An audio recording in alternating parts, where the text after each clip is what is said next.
सैनिकों की जुबानी सुनिए उनकी कहानी।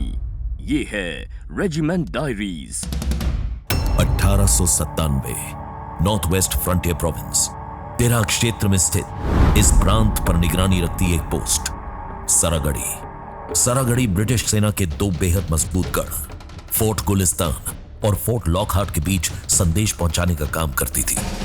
यहां से संदेश हीलियोग्राफ के जरिए प्रसारित किए जाते थे, यानी सूरज की रोशनी में शीशे को चमकाकर मोर्स कोड में संदेश भेजे जाते थे।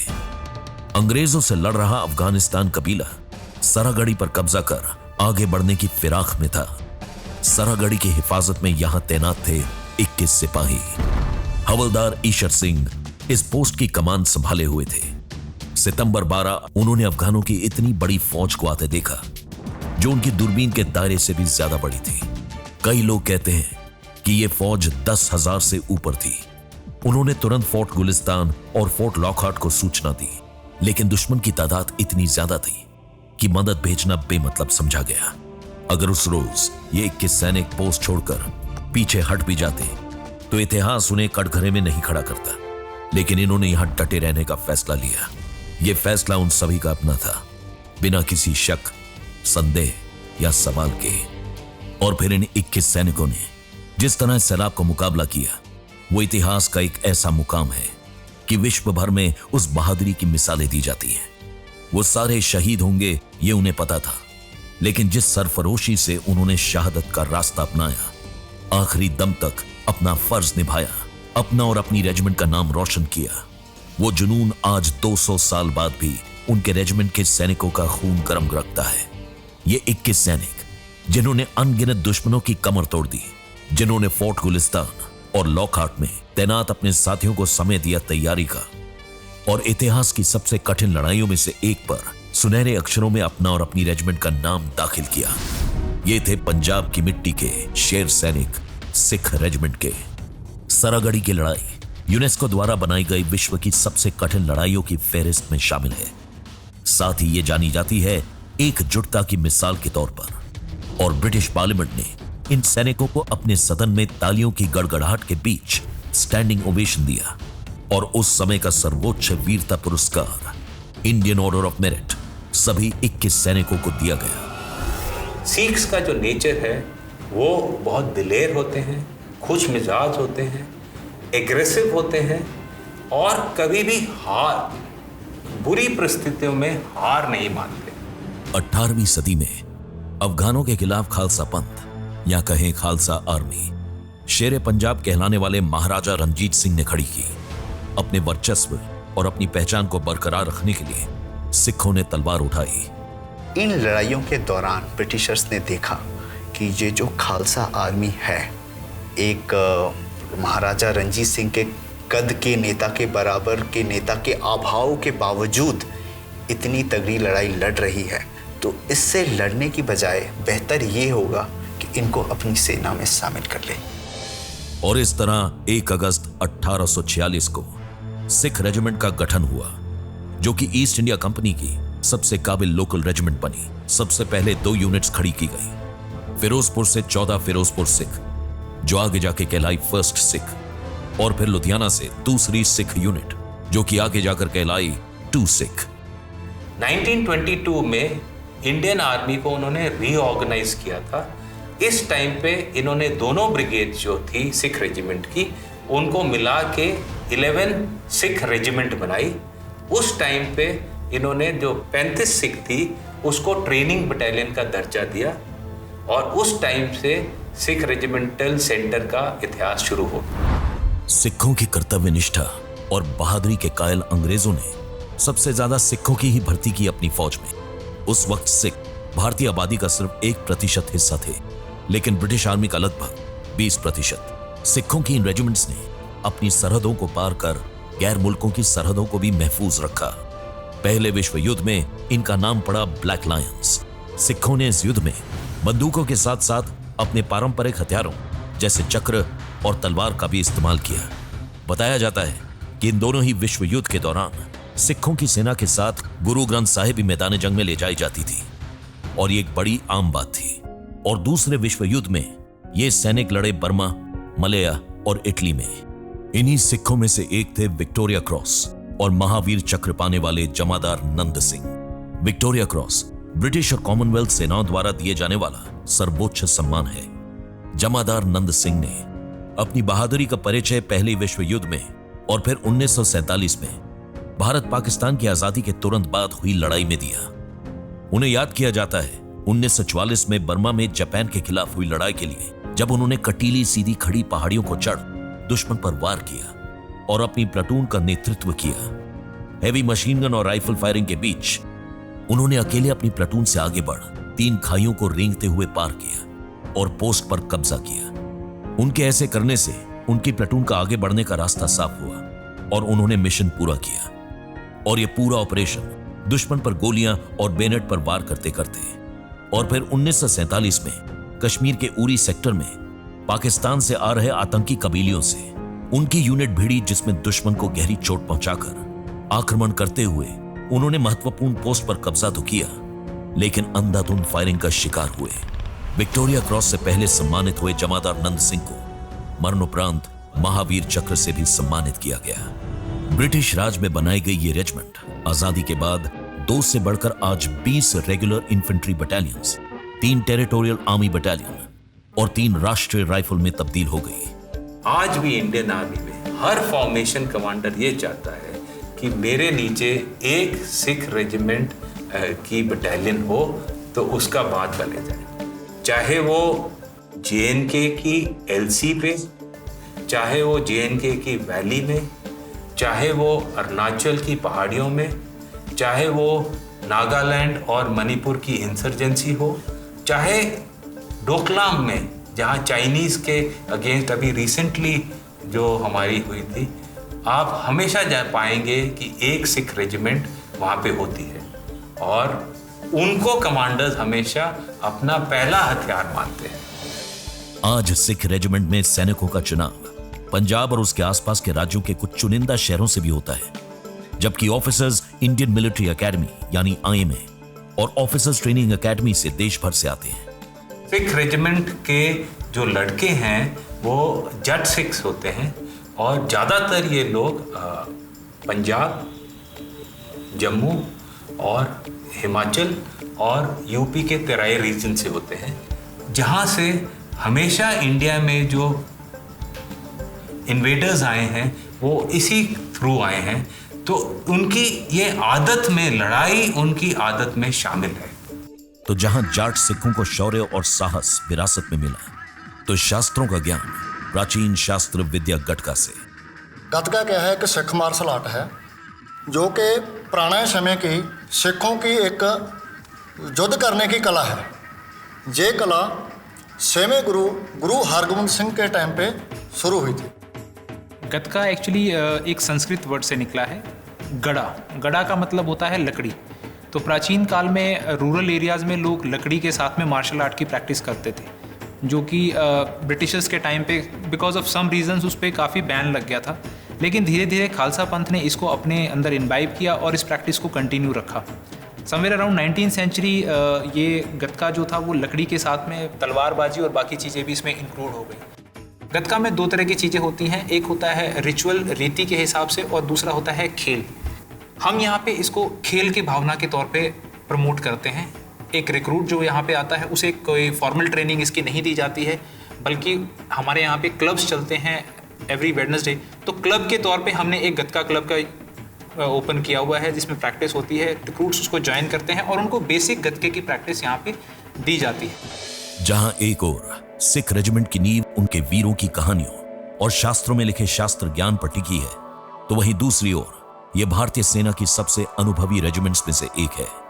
सीमा पर घुसपैठ, LOC पर निगरानी और काउंटर टेररिज्म ऑपरेशंस में सिख रेजिमेंट सबसे आगे है और 1947 से भारत की ढाल बने खड़े हैं। परमवीर चक्र भारत का वो सर्वोच्च वीरता पुरस्कार है जो कि मैदान जंग में दिखाए गए साहस, वीरता और बलिदान को सम्मानित करता है। और सिख रेजिमेंट के पास तो 2 परमवीर चक्र हैं। ऑनररी कैप्टन करम सिंह और सूबेदार जोगिंदर सिंह की कहानियां हर फौजी को सुनाई जाती हैं। 1947 आजादी और पार्टीशन के बाद भी लगातार पाकिस्तान कश्मीर पाने के लिए भारत में घुसपैठ कर रहा था। कश्मीर में मौजूद टिथवाल, लाइन ऑफ कंट्रोल पर भारत का आखिरी गांव है। टिटवाल में घुसना मतलब कश्मीर में अंदर तक पहुंचना आसान। 1948 में ईद के दिन पाकिस्तान ने टिटवाल में मौजूद रिचमार गली पर हमला किया। उस समय रिचमार गली में अपनी टुकड़ी के साथ लांस नायक करम सिंह तैनात थे।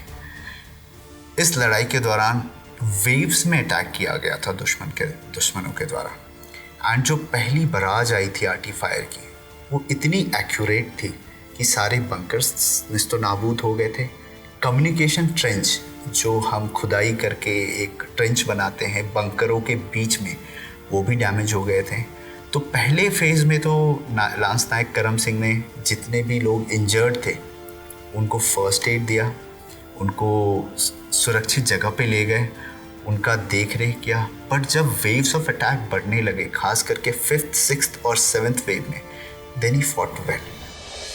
उस दिन दुश्मनी सेना ने 8 बार आक्रामक हमला किया और एक समय ऐसा आया जब भारतीय प्लाटून पर वो हावी भी होने लगे। लेकिन तभी घायल ऑनरी कैप्टन करम सिंह ने अपने कुछ और सैनिकों के साथ दुश्मन पर काउंटर अटैक किया और सामने से वार करते हुए एक एक कर उन्हें मार गिराया। इस जीत को ना सिर्फ उनकी बहादुरी के लिए जाना जाता है, बल्कि इसलिए भी कि कैसे उन्होंने अपने साथियों के मनोबल को टूटने बिखरने नहीं दिया। उनकी इस वीरता को परमवीर चक्र से सम्मानित किया गया। और मैं बताना चाहता हूं कि वो फर्स्ट लिविंग परमवीर रेसिपिएंट थे। एक खास बात मैं यहाँ पे और बताना चाहूँगा, जब ये लड़ाई समाप्त हुई तो 5 योद्धाओं को चुना गया था पंडित जवाहरलाल नेहरू, जो उस समय के प्रधानमंत्री थे हमारे, उनके द्वारा, कि ये ध्वजारोहण करेंगे जब ध्वजा फहराया जाएगा लाल किले पर। तो उन 5 लोगों में लांस नायक करम सिंह भी एक थे जिनका चयन किया गया, जो कि हमारी रेजिमेंट के लिए एक बहुत ही फख्र की बात है। 1947 में ही एक और बहादुरी की मिसाल कायम की सिख रेजिमेंट ने, जब उन्होंने भारत की सीमा से बाहर खडेड़ा पाकिस्तान की सेना का समर्थन पा रहे आतंकी कबीलियों को।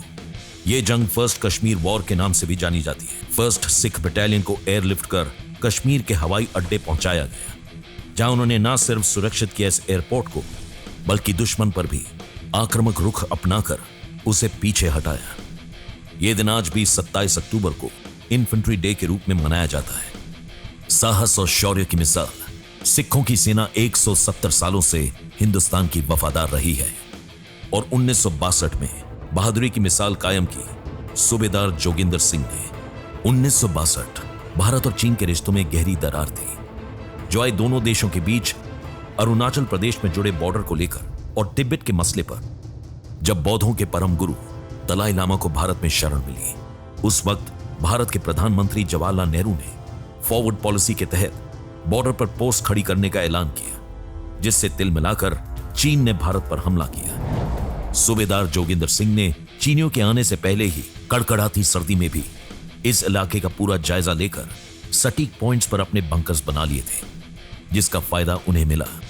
चीनी फौज ने इस बटालियन पर 3 बार हमला किया और हर बार यहां दुश्मन सैनिकों की संख्या इनसे कई गुना ज्यादा थी। पहले 2 हमले भारतीय सैनिकों ने संभाल लिए, लेकिन तीसरे हमले तक उनकी बटालियन आधी हो चुकी थी। एक प्लाटून जो तकरीबन 20 और 30 के बीच में लड़के थे, उन पे हमला कर रहे थे और उनका सूबेदार जोगिंदर सिंह और उनके लड़कों ने बहुत ही बेहतरी से उनके सारे हमलों को विफल कर दिया। तीसरे हमले तक पहुंचते पहुंचते सूबेदार जोगिंदर सिंह काफी घायल हो चुके थे, लेकिन उन्हें वापस लौटना मंजूर नहीं था। जब तक बंदूक में गोली थी, वो आगे बरसते रहे। राइफल की गोलियां खत्म होने पर अब वो और उनके साथी अपने बेनेट से ही दुश्मन को रास्ते से हटाते रहे। देखिए, कोई भी लड़ाई होती है उसमें पहले यही होता है कि पहले आप अपने एरिया वेपन से फायर करते हैं, उसके बाद आप अपने स्मॉल आर्म वेपन से फायर करते हैं। गुत्थम गुत्था की लड़ाई की नौबत कभी कभी ज़रूर आती है। वैसा ही हमें देखने को मिला था बुमला की लड़ाई में, जहाँ पे ये लोग सिर्फ 20 थे और उनकी पूरी एक रेजिमेंट इनके सामने थी। उस रोज सिखों की छोटी सी सेना ने अपनी पूरी जान लगा दी दुश्मन को उलझाए रखने में, लेकिन आखिर में चीन की सेना भारतीय सैनिकों पर भारी पड़ गई। बुरी तरह से घायल सूबेदार जोगिंदर सिंह को युद्ध बंदी बनाया गया और चीन में ही उन्होंने अपनी आखिरी सांस ली। सूबेदार जोगिंदर सिंह को 1962 में मरणोपरांत परमवीर चक्र से नवाजा गया और जब चीन को पता चला कि उन्हें यह सम्मान दिया गया है, तो उन्होंने पूरी इज्जत के साथ उनके अस्थि कलश को हिंदुस्तान को सौंपा। इसके साथ ही उनके नाम का स्मारक आज अरुणाचल प्रदेश के तवांग की शान है। साथ ही शिपिंग कॉरपोरेशन ऑफ इंडिया ने अपने एक जहाज को भी उनका नाम दिया है। हमारे यहाँ में कहा जाता है कि आप ये मत बताइए कैसे करना है, आप सिर्फ ये बता दीजिए क्या करना है, and they will surprise you with their ingenuity. 1999 Pakistan ने एक गहरी चाल चली। आतंकियों की आड़ में एलओसी पर घुसपैठ और कब्जे की कोशिश। कश्मीर के कारगिल में धीरे धीरे घुसकर उसने अपने बंकर बना लिए और इस तरह 1999 में शुरू हुआ ऑपरेशन विजय, जिसके लिए सिख रेजिमेंट की कुछ खास बटालियंस को बुलाया गया। कारगिल एरिया की सबसे ऊंची पहाड़ी तक पहुंचने के रास्ते में कई महत्वपूर्ण पहाड़ियां थी जो कि उस वक्त दुश्मन के कब्जे में थी। रेजिमेंट के सिख सैनिक इन सभी मिशन में शामिल थे और इन्होंने हर एक पड़ाव पर जान की परवाह ना करते हुए दुश्मन पर हमला आखिरी सांस तक किया। जब हमने अटैक करके कैप्चर कर लिया तो दुश्मन ने हमारे ऊपर 3 बार काउंटर अटैक किया। दूसरी काउंटर अटैक के बाद में कर्नल सिंह मेरे पास में आए। उन्होंने बोला, कहते हैं कि साहब हमारा एम्युनिशन ख़त्म हो गया है। तो मैं एक पार्टी को लेकर के जहाँ पर से जिस रास्ते से वो आते हैं हमारे पर काउंटर अटैक करने के लिए, वहाँ पर जा कर के उन्हीं के जो डेड बॉडीज़ हैं उन्हीं के साथ में आड़ लेकर के डिप्लॉय हो जाता हूँ। और जैसा हम लोगों ने सोचा था, उन्होंने अपना तीसरा काउंटर अटैक किया। इस तीसरे काउंटर अटैक में उनका कैप्टन करनाल शेर खान, जिसे कि पाकिस्तान गवर्नमेंट ने निशाने हैदर से डेकोरेट किया था। निशाने हैदर हमारे परमवीर चक्र, जिस तरह हमारा परमवीर चक्र हाईएस्ट गैलेंट्री अवार्ड है, वैसे ही उनका निशाने हैदर हाईएस्ट गैलेंट्री अवार्ड है। और जैसे ही उसने सूबेदार करनैल सिंह वाली पार्टी को क्रॉस किया, सूबेदार करनाल ने मेरे को रेडी सेट पर बताया कि साहब वो हमारे पास से क्रॉस हो गए हैं और हुण वो मेरी टारगेट चुने, हुण मैं इन्होंने नहीं छड़ना आएगा। सो मैंने बोला ओके ठीक है, वेट, उसको थोड़ा सा और आगे आने दो। जब वो थोड़ा और आगे आए उसके बाद में उन्होंने हमारे ऊपर फायर किया, हम लोगों ने आगे से उसके ऊपर फायर किया और पीछे से करनैल सिंह की बहादुर टोली ने फायर किया और उनको समझ नहीं आया कि फायर कहाँ से आया और उनको भारी कैजुअलिटीज हुई। कारगिल में इन टारगेट्स पर कब्जा सिख रेजिमेंट की बहादुरी, सहनशीलता और जुनून के बिना नहीं किया जा सकता था। जब काउंटर अटैक हो गया उसके बाद में हमारे पास में एम्युनिशन कम हो गया, तो उस टाइम पर हमारे को समझ नहीं आ रहा था कि अभी हम दुश्मन से किस प्रकार से लड़ेंगे। उस टाइम पर हमारे एक और जेसीओ थे, सूबेदार निर्मल सिंह, बहुत ही बहादुर जेसीओ, उनको भी शहादत मिली थी, उनको बाद में वीर चक्रा से नवाजा गया था। वो आए, कहते साहब घबराने की कोई लोड़ नहीं हैगी, अभी हम सिर्फ सिख रेजिमेंट का जकारा बोलेंगे एंड तुसी देखो जकारे के आवाज़ से ही दुश्मन कितना डर जाएगा कि दोबारा काउंटर अटैक के लिए नहीं आएगा। और हम लोगों ने वही करा, जोर जोर से हमारा सिख रेजिमेंट का जकारा, बोले सो निहाल, सत श्री अकाल, पूरी मस्को वैली के अंदर गूंज गया। उस आवाज़ में इतना दम था, जबकि काफ़ी सारे सोल्जर्स डरे हुए थे, उनको गोली लगी हुई थी, इंजर्ड थे, लेकिन उस जकारे से इतना जोश हमारे बंदों में आ गया और दुश्मन का जोश, मोराल बिल्कुल लो हो गया कि लगता है ये तो अभी भी बिल्कुल फ्रेश बैठे हुए हैं और लड़ने के लिए तैयार हैं। जबकि हमने उस टाइम पर एक अटैक कर दिया था और 3 काउंटर अटैक को हम लोग रिपल्स कर चुके थे। उसके बावजूद इस जकारे में इतना जोश था कि उस जोश के जकारे के बाद में दुश्मन ने हमारे ऊपर काउंटर अटैक नहीं करा। और इस मिशन को अपने अंजाम तक पहुंचाने के लिए सिख रेजिमेंट को टाइगर हिल बैटल ऑनर और थिएटर ऑनर कारगिल से सम्मानित किया गया। सैनिकों की जुबानी सुनिए उनकी कहानी। ये है regiment diaries. Like, share, subscribe and click on the bell icon to never miss an update from Epic.